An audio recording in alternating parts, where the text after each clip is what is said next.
महर्षि दयानंद जी ने अपने जो ग्रंथ लिखे, उन ग्रंथों में ऋषि ने सबसे पहले शुरुआत जब भी की है तो परमेश्वर का विषय लिया है।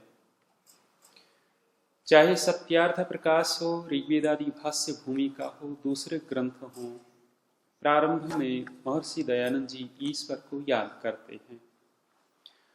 और महर्षि की मान्यता भी यही थी। उन्होंने लिखा भी है कि कोई भी श्रेष्ठ कर्म करने से पहले परमेश्वर की स्तुति प्रार्थना अवश्य करनी चाहिए।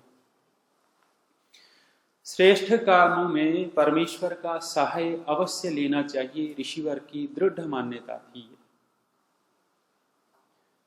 संस्कार विधि में यज्ञ कर्म लिखा, 16 संस्कार लिखे, और उन संस्कारों को करने से पहले ऋषि ने स्तुति प्रार्थना उपासना का विधान किया है। उन्हीं स्तुति प्रार्थना उपासना के मंत्रों में 8 मंत्र चयनित किए और उनमें अंतिम मंत्र ऋषि ने दिया, अग्ने नय सुपथाराय अस्मान विश्वानि देव वयुनानि विद्वान् योऽध्यस्मज्जुहुराण मेनो भूयिष्ठान्ते नम उक्तिम विधेम। महर्षि स्वामी दयानंद जी ने इस मंत्र को अनेक जगह उद्धृत किया है और अलग अलग जगह अलग अलग अर्थ भी करते हैं, लेकिन यह मुख्य रूप से स्तुति प्रार्थना उपासना के मंत्रों का चयन किया है संस्कार विधि में। उसमें विशेष अर्थ ऋषि ने किया है। इस मंत्र में भी स्तुति है और प्रार्थना है। स्तुति और प्रार्थना अपनी तरफ से कुछ परमेश्वर को कह भी रहे हैं कि हम आपके साथ कैसा कैसा व्यवहार करें। मुख्य रूप से इस मंत्र में ईश्वर के 3 विशेषण हैं। अग्ने, देव, विद्वान। 3 विशेषण परमेश्वर के इस मंत्र में दिए हुए हैं। अग्नि संबोधित किया है परमेश्वर को कि हे अग्नि स्वरूप परमेश्वर। ऋषिवर ने ज्ञान स्वरूप, स्वप्रकाश स्वरूप आदि अर्थ इसके किए हैं और इस शब्द को, इस नाम को सत्यार्थ प्रकाश के प्रथम समोल्लास में भी दिया है। अग, अगि, इण, गत्य अर्थक धातुओं से अग्नि शब्द सिद्ध किया है ऋषि ने। अंचु गति पूजनियो, इस धातु से भी अग्नि शब्द को निष्पन्न किया है। कल भी हम विचार कर रहे थे अग्नि के विषय में। अग्नि अर्थात जो अग्रणी भवती, जो आगे आगे चलती है, जो हमें रास्ता दिखाती है। हमारे बहुत सारे व्यवहार अग्नि से ही सिद्ध होते हैं। आग जल रही हो, लोग सर्दी में आग के पास बैठते हैं, तपाते हैं अपने शरीर को और अपनी जो सर्दी है, ठंड है, उसको दूर कर लेते हैं। लेकिन यही वो अग्नि अपने धर्म को छोड़ करके ठंडी पड़ जाए, ठंडी पड़ने के बाद राख होती है, उस राख में से चींटियां भी रास्ता बना लेती हैं। क्यों? क्योंकि वहां अब अग्नि नहीं है, ताप नहीं है। और जब अग्नि और ताप होता है तो उससे बहुत सारे प्रयोजन सिद्ध होते हैं। जब तक हमारे शरीर में भी ताप रहता है, अग्नि रहती है, शरीर चलता है। और जिस दिन शरीर ठंडा पड़ जाता है, इसमें से अग्नि निकल जाती है, शरीर किसी काम का नहीं। छू करके देखते हैं कि भी ये तो ठंडा पड़ता जा रहा है, ठंडा पड़ गया अर्थात चला गया। आत्मा निकल जाता है तो शरीर ठंडा पड़ जाता है। अग्नि बहुत सारे व्यवहारों को सिद्ध करती है, भौतिक अग्नि, लेकिन यहां तो परमेश्वर को कहा है, हे ज्ञान स्वरूप स्वप्रकाश स्वरूप परमेश्वर। परमेश्वर को यहां ज्ञान स्वरूप कहा। दूसरा देव, देव दिव्य गुणों से युक्त जो है, परमेश्वर के अंदर अनेक सारे, अनेक भी क्या कहें, ढेर सारे, बहुत सारे दिव्य गुण हैं। और एक एक दिव्य गुण के ऊपर जब हम विचार करेंगे तो दिखेगा कि उस दिव्य गुण में भी और अधिक दिव्य गुण हैं। इसलिए ऋषि ने लिखा कि परमेश्वर के अनंत नाम हैं। और जब सत्यार्थ प्रकाश के प्रथम समोल्लास में वो नामों का चयन करते हैं, अंत में पंक्ति लिखते हैं कि ये मेरे द्वारा संकलित नाम तो समुद्र में एक बिंदु के तुल्य हैं। परमेश्वर के इतने असंख्य नाम हैं कि 100-108 नाम तो कुछ भी नहीं है, एक बूंद के तुल्य।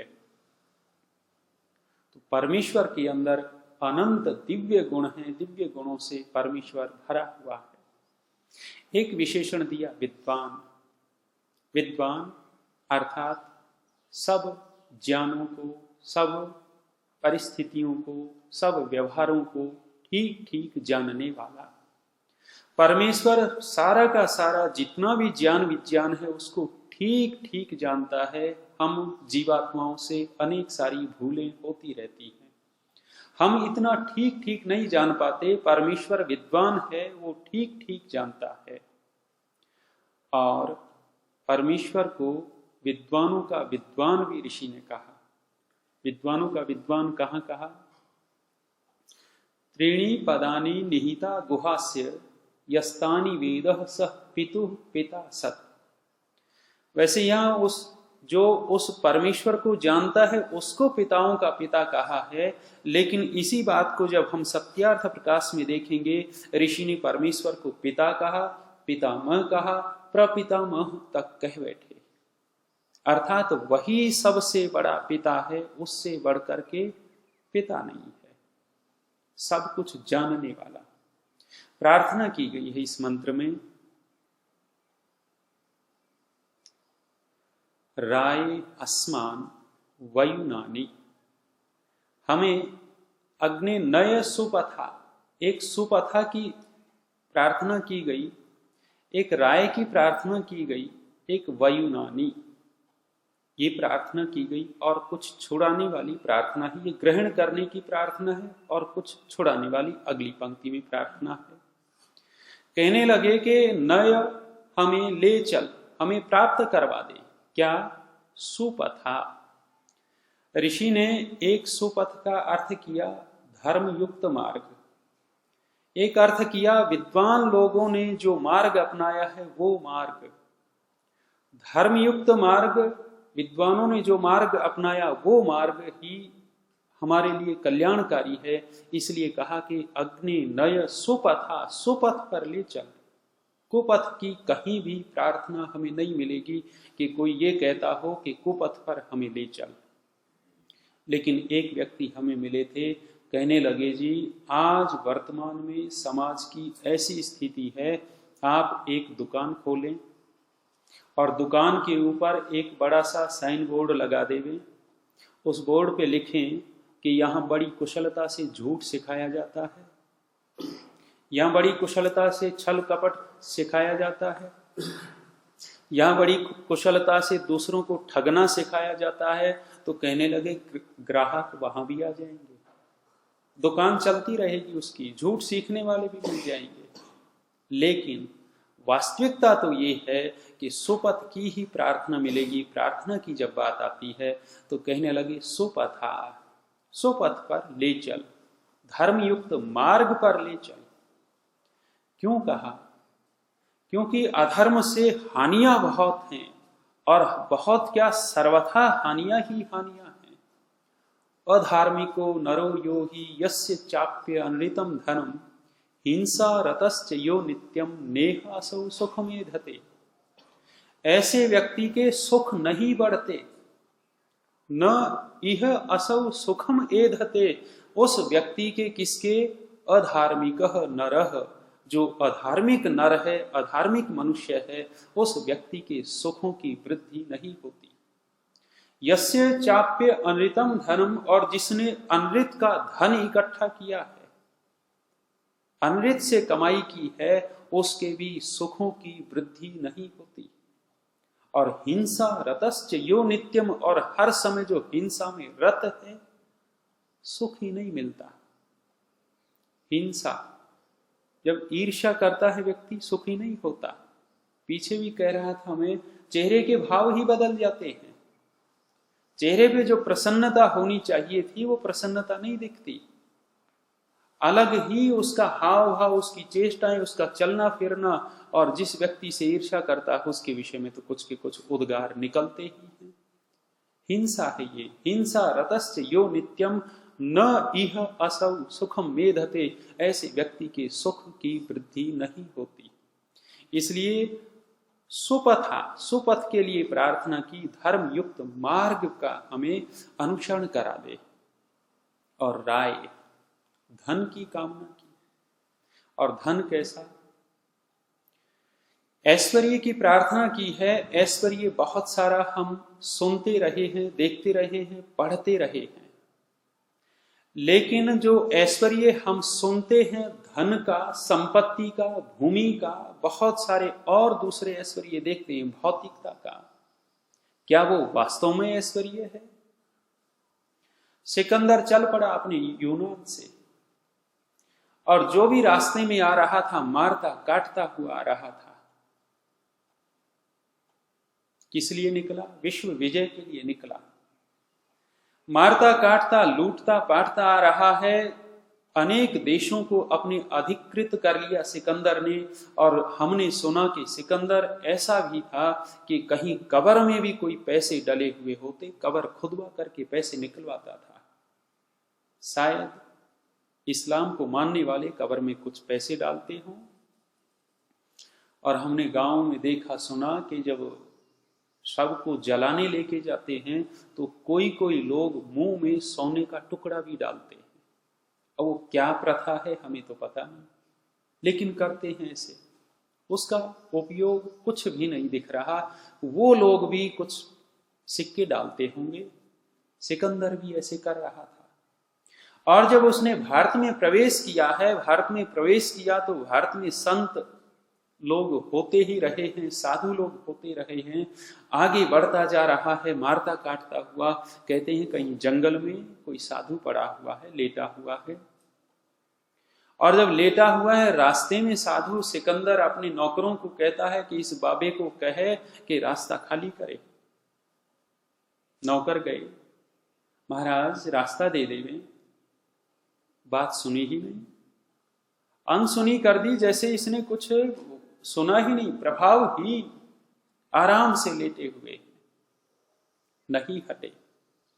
सिकंदर तक सूचना गई कि बाबा हट नहीं रहा, नहीं हट रहा। अपने मुख्य उस बड़े आदमी को भेजा, उससे भी नहीं हटा। तो सिकंदर स्वयं उसके सामने है और कहने लगा कि तुझे पता नहीं कौन तेरे सामने खड़ा है, रास्ता नहीं देगा। कहने लगे मुझे भान तो हो गया है कि कौन खड़ा है, लेकिन तू ये बता कि कर क्या रहा है। कहने लगा तुझे जानकारी होनी चाहिए, मैं विश्व विजय के लिए निकला हूं। क्या होगा? पूरी पृथ्वी का राज्य मेरे हाथ होगा। उससे क्या होगा? दुनिया की धन दौलत मेरे पास होगी। उससे क्या होगा? उससे मुझे सुख मिलेगा। खिलखिला के हंस पड़ा। साधु हंस पड़ा, बस इतनी तुच्छ बात। अरे तू इतनी मार काट करके, इतना पैसा इकट्ठा करके, संपत्ति इकट्ठा करके, दूसरे राज्यों पे अधिकार करके, किस लिए? सुख के लिए। तू देख, इतना करने के बाद अपना अवलोकन करके तो देख कि तुझे सुख मिल रहा है या नहीं। और मैं कुछ नहीं कर रहा, पड़ा हूं। सुख तो मेरे पास है। तेरा इतना करने के बाद भी सुख नहीं है, और मैं देखो लेटा हुआ हूं और मुझे बहुत अपार सुख है। आत्मनिरीक्षण करना। और कहने लगा अब तू दूर हट जा, क्यों हट जा? क्योंकि सूर्य की धूप में सेक रहा हूं, मेरे शरीर के ऊपर जो किरणें आ रही हैं तूने आड़ कर दी है, तू एक तरफ हो, अवहेलना कर दी। विश्व विजेता बनकर के सिकंदर जैसा व्यक्ति आ रहा है और राय धन ऐश्वर्य की कमी नहीं है, लेकिन अंदर का ऐश्वर्य उस सिकंदर के पास नहीं है। पता लगा कि ऐश्वर्य तो कुछ और ही होता है।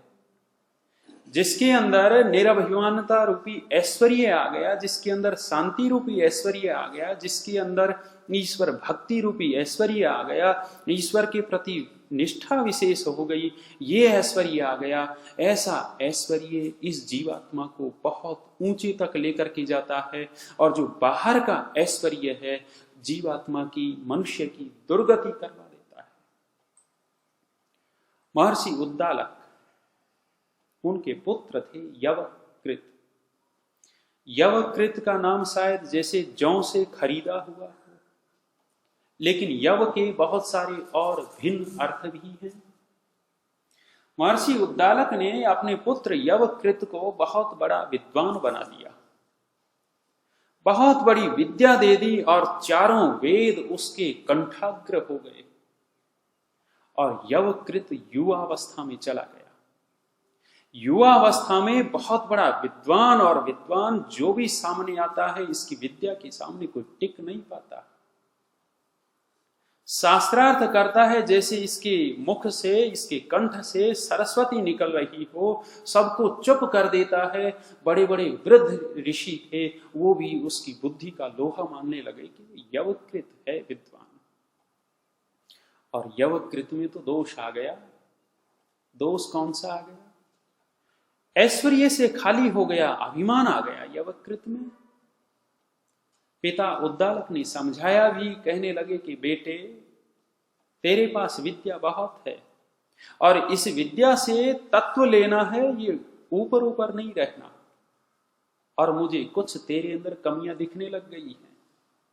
लेकिन यवकृत समझ में उसको नहीं आया और इतना बड़ा विद्वान हुआ कि शास्त्रार्थ करता है तो राजा लोग भेंटें देने लग गए इसको। बड़ी बड़ी भेंट, बड़ा बड़ा धन संपत्ति इसके पास आ रही है, ऐश्वर्य का स्वामी हो गया बहुत बड़े। यवकृत ने देखा कि एक ऋषि होते थे रैभ्य नाम के, रैभ्य नाम के ऋषि थे। और यवकृत देखता था कि मैं सबको हरा चुका, इस रैभ्य को भी हराना है, इसका भी मान मर्दन करके छोड़ूंगा। और चल पड़े आश्रम में। बड़ा आश्रम था, बहुत, जैसे हमारे आश्रम में अभी फूल मुरझा गए, फूल फिर खिलेंगे, आश्रम में फूल खिले हुए थे। बहुत सुंदर उपवन था, अंदर गए तो भीनी भीनी सुगंध आ रही है। लेकिन ये जो विद्या प्राप्त करने के बाद अपने अंदर के कलमश को नहीं धो पाया। रैभ्य मुनि वहां थे नहीं, उनकी कन्या थी, और इस यवकृत की दृष्टि उसकी कन्या के ऊपर पड़ी। रैभ्य थे नहीं, इस यवकृत ने उसकी कन्या को देख करके एक कामना जगी है, और कामना के वशीभूत होकर के इस यवकृत ने अपना दीनहीन हो गया, चरित्र खो बैठा। और जब चरित्र खो बैठा, रैभ्य मुनि आए हैं, पता लगा तो वो सामान्य ऋषि नहीं थे, बहुत बड़ा जन समुदाय उनके पास था, बहुत सारे भक्त उनके पास थे। भक्तों ने ऋषि की आज्ञा नहीं ली, पीछे लग लिए। यवकृत रैभ्य मुनि का आश्रम छोड़ करके दौड़ पड़ा और पिता की शरण ली, महर्षि उद्दालक की। और पिता को कह रहा है कि मेरे पिता मुझे बचा दे, ये मुझे छोड़ेंगे नहीं। उद्दालक ने कहा कि भैया मैंने पहले ही समझाया था, और उन लोगों को भी कह दिया कि मैं इसको शरण नहीं दे रहा, जो तुम्हें करना हो कर सकते हो।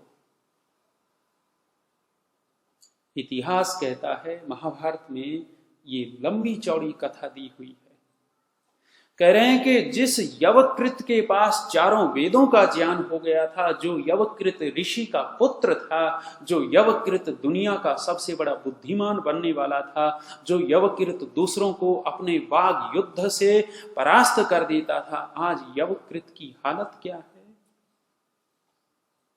हालत ये हुई कि रभ्य मुनि के भक्तों ने एक एक अंग को यवकृत के काट डाला।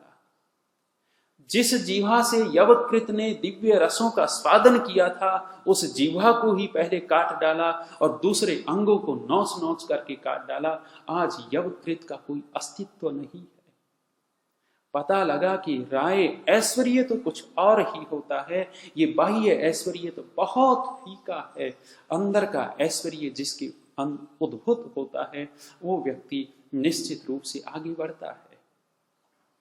राय अस्मान वयुनानी, वयुनानी का ऋषिवर ने अर्थ किया प्रज्ञान। विज्ञान और प्रज्ञान दोनों हमें प्राप्त हो। विशेष प्रज्ञान माने प्रकृष्ट रूप से ज्ञान हमारी बुद्धि में आ जाए। यदि ज्ञान विज्ञान हमारे पास है, बुद्धि विकसित है, हम समाज में, अपनी संस्था में, अपने भाई बंधुओं से, जहां हम रहते हैं, जिस कक्ष में रहते हैं, हम ठीक ठीक व्यवहार कर पाते हैं। और यदि हमारी बुद्धि में ज्ञान विज्ञान प्रज्ञान नहीं है, हम ठीक व्यवहार नहीं कर पाएंगे। और सारा का सारा हमारा जो संबंध है, वो हमारे व्यवहार के ऊपर ही टिका हुआ है। व्यवहार बिगड़ा, घनिष्ठ संबंध भी एक थोड़ी सी देर में ही नष्ट हो जाते हैं। और यदि व्यवहार ठीक है, दूरियां हैं, तो भी नजदीकियां हो जाती हैं व्यवहार के ऊपर। इसलिए प्रार्थना की, हे प्रभु हमें उत्तम प्रज्ञान का स्वामी बना दीजिए, हमें प्राप्त करा दीजिए। और छुड़ाने की भी बात कही। विश्वानी एनह पद आय, एन कहा विशेषण, अस्मद युयोधि जुहराणम, जुहराणम पद आया। जुहराणम का ऋषिवर ने अर्थ किया कुटिलता युक्त एनह पाप रूप कर्म को। जुहराणम कुटिलता युक्त। पता लगा पाप तो होते ही होते हैं, लेकिन पाप कुटिलता युक्त भी होते हैं। ये कुटिलता क्या है? टेढ़ी गति को कुटिल कहते हैं, कुटिलता कहते हैं। सांप जब चलता है टेढ़ी ही चाल चलता है। शायद ऐसा लगा कि जो जहरीले जानवर हो वो टेढ़ी ही चाल चलते हो, और जिसके अंदर जहर आ जाता हो वो भी शायद मनुष्य होकर के भी टेढ़ी चाल चलेगा। कुटिल, टेढ़ी चाल अर्थात अंदर कुछ और बाहर कुछ। अंदर और बाहर एक जैसा नहीं है तो वो व्यक्ति कुटिल हो जाता है। माने बाहर से तो ऐसा व्यवहार करता है, ऐसा शालीनता से दिखाता है कि ये व्यक्ति बड़ा सज्जन है, लेकिन अंदर कुछ और ही चल रहा हो उसके पीछे। मैंने बताया आपको, पंचायत लगी हुई है। किनकी? सांप भी आया है पंचायत में, बिच्छू भी आया है, गिरगेट भी आया पंचायत में, बगुले ने भी भाग लिया। और पंच से, वो जो सरपंच है, मुखिया से प्रार्थना कर रहे हैं, हम बड़े बदनाम हो चुके, बदनाम कर दिए हैं। क्या हुआ भैया? गिरगिट उठ खड़ा हुआ, कहने लगे मेरे स्वामी मुझे बचा, क्योंकि मुझे लोग कहते हैं ये रंग बहुत बदलता है, लेकिन मुझे आदमी से अधिक रंग बदलने वाला नहीं देखा। आदमी, ये मनुष्य तो पता नहीं कितने प्रकार के रंग बदलता है, मेरे पास तो 2-4 प्रकार के रंग होंगे। और मैं रंग क्यों बदलता हूं? क्योंकि मुझे पेट ही भरना है। पेट भरने के लिए परमात्मा ने मेरे साथ तो व्यवस्था ही ऐसी की है कि जिस वृक्ष के ऊपर जिस रंग वाले के पास जाऊंगा वैसा रंग करके उस अपने शिकार को धोखा दे करके मैं खा लेता हूं। परमात्मा की व्यवस्था में तो भोग रहा हूं, काट रहा हूं, लेकिन ये मनुष्य कितने रंग बदलता होगा? पदे पदे रंग बदलता है। सांप भी कहने लगा कि मेरे स्वामी मुझे भी बचा, मुझे बहुत जहरीला कहते हैं और मैं भी अपनी जान छुड़ाने के लिए किसी को काटता हूं, जान पूछ करके तो मैंने काटा नहीं, लेकिन इस मनुष्य के अंदर कितना जहर है, ये जान पूछ करके ही काटता रहता है और मेरा काटा हुआ औषधियां खोज रखी इस मनुष्य ने। ऐसे ऐसे वैद्य हैं कि मैं काट लेता हूं तो यह मनुष्य बचा लेता है, लेकिन जब ये मनुष्य काटता है इसकी औषधि ही नहीं मिलती, सब कुछ फेल हो जाता है। होता है यही, और वास्तव में हम देखते हैं। इसलिए कहा कि कुटिलता युक्त जो पाप रूप कर्म है, वो पाप रूप कर्म हमारा दूर हो जाए। यदि हमारे पास प्रज्ञान होगा, सुपथ होगा, श्रेष्ठ मार्ग होगा और कुटिलता युक्त पाप रूप कर्म हमसे दूर होगा, तो हम क्या करेंगे? भूयिष्ठाम ते नम उक्तिम विधेम। भूयिष्ठाम अर्थात बहुत प्रकार की, ऋषि दयानंद जी ने लिखा बहुत प्रकार की। नमः स्तुति रूप, जो स्तुतियां हैं हम बहुत प्रकार की करेंगे आपकी। भूयिष्ठाम ते नम उक्तिम विधेम, पता लगा कि एक प्रकार की स्तुति नहीं होती, अनेक प्रकार की स्तुति होती है। जितने गुण उतनी स्तुति। और स्तुति भी कैसे लिखी है ऋषि ने? कह रहे हैं कि नमः, नम्रता पूर्वक स्तुति।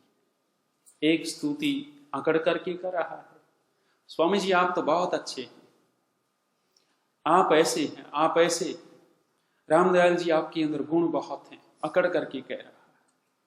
ये भी स्तुति है। भैया आपके अंदर गुण बहुत हैं, बोलते हैं नहीं? हाथ जोड़ करके कहे, नम्र होकर के कहे कि गुरु जी आप तो बहुत बड़े विद्वान हैं, मेरा तो कल्याण कर दिया आपने। और एक दूसरी भाषा में कर रहा है। ऋषि ने कितनी विशेष बात लिखी है, करें कि बहुत प्रकार की स्तुतियां हम करें। कैसे करें? नम्रता पूर्वक होकर के करें, और उससे क्या होगा? सर्वदा आनंद में रहे। जब हमारे पास पाप नहीं होगा, गुण होंगे और आपकी नम्रता पूर्वक बहुत प्रकार की स्तुति करेंगे, तो निश्चित रूप से हम आनंद में रहेंगे और हमारा मुख्य ध्येय, लक्ष्य और हमारी प्रवृत्ति भी इसी के लिए है, हम हर समय सुख आनंद में रहें। ऋषिवर देव दयानंद जी ने लिखा कि जो भी श्रेष्ठ कर्म करें, हम उस श्रेष्ठ कर्म करने से पहले परमेश्वर की स्तुति, प्रार्थना, उपासना अवश्य करें। इस मंत्र के अंदर भी स्तुति और प्रार्थना है। अग्ने नय सुपथाराय अस्मान विश्वानि देव वयुनानि विद्वान युयोध्यस्म जुहुराण मेनो भूयिष्ठान्ते नम उक्तिम विधेम।